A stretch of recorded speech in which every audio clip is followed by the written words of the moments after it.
In this series of exploring the streets of Damascus, I want to start it off with Al Thawra Street. I pass by it nearly every day, and it always feels like I just want my time there to be the shortest possible. It's ugly, to be honest, and I'm thinking of the narratives that this street can offer. How can it be treated? What if Al Thawra Street serves as a destination instead of a passenger spot? What does it take to actually change it? I'm not proposing anything here. I'm just exploring and experimenting. Let's consider it food for thought.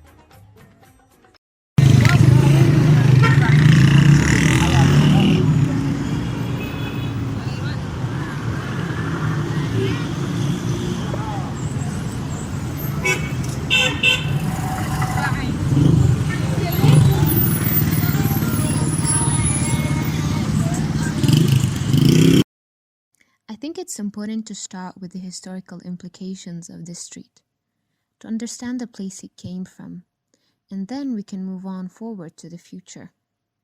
But first, let me show you this map to understand where it's located. It's quite long. Here, I measured it on Google Earth, and it's around 2 kilometers. To me, that distance means even by car, there's still enough room to sense and explore the environment.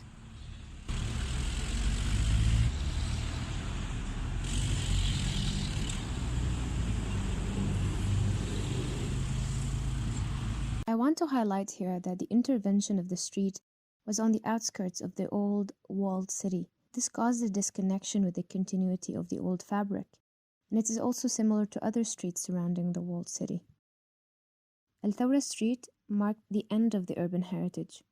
From that street outwards, vernacular architecture either got destroyed or going through a serious decline period. Not to mention that even the walled city is not in a better shape. But since it's registered at UNESCO, it usually receives more attention. Before the existence of that street, the traditional structures were getting replaced by high-rise buildings, most of which were illegally built, and the street came as the cherry on top. A couple of neighborhoods were situated in this area before they got demolished, as we said, either to construct Al Thawra Street or to build the so-called high-rise buildings. Most of these neighborhoods lie in the lower part of the street, and Al Adawi orchards were in the upper part.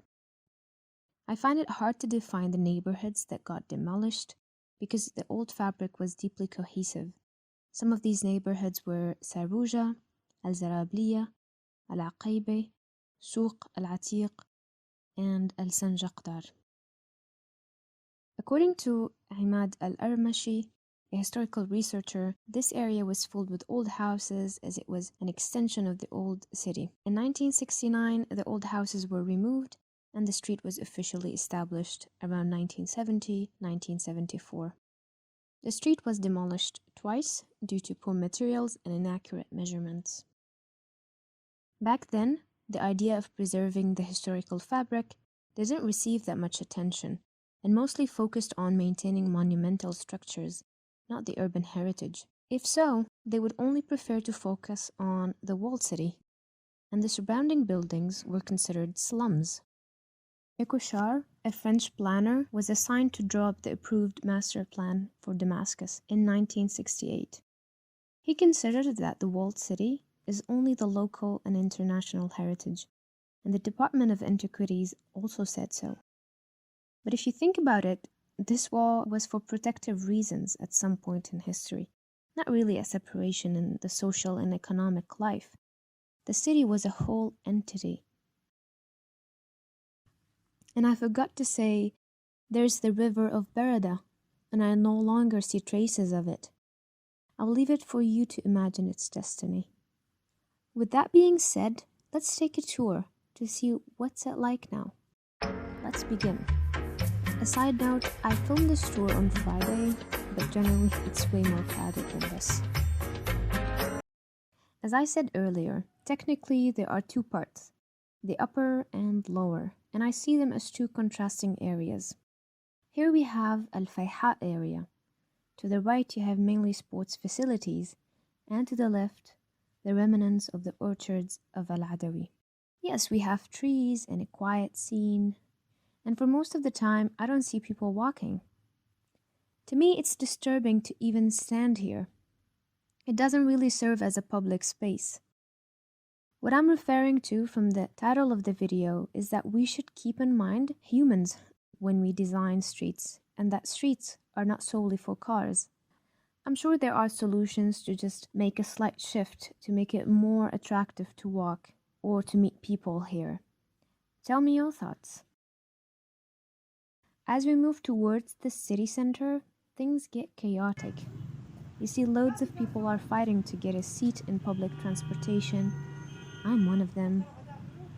And those tall buildings just to make the scene more dramatic.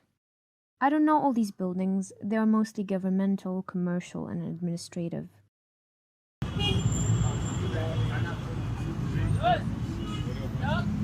Oh, you see Souq Al-Khija? A shop for bags of all kinds. It's a renewed version. The old one got demolished near the castle. It's funny because people told me that this area in the past was considered a slum, a dirty one, and had a negative impact perhaps.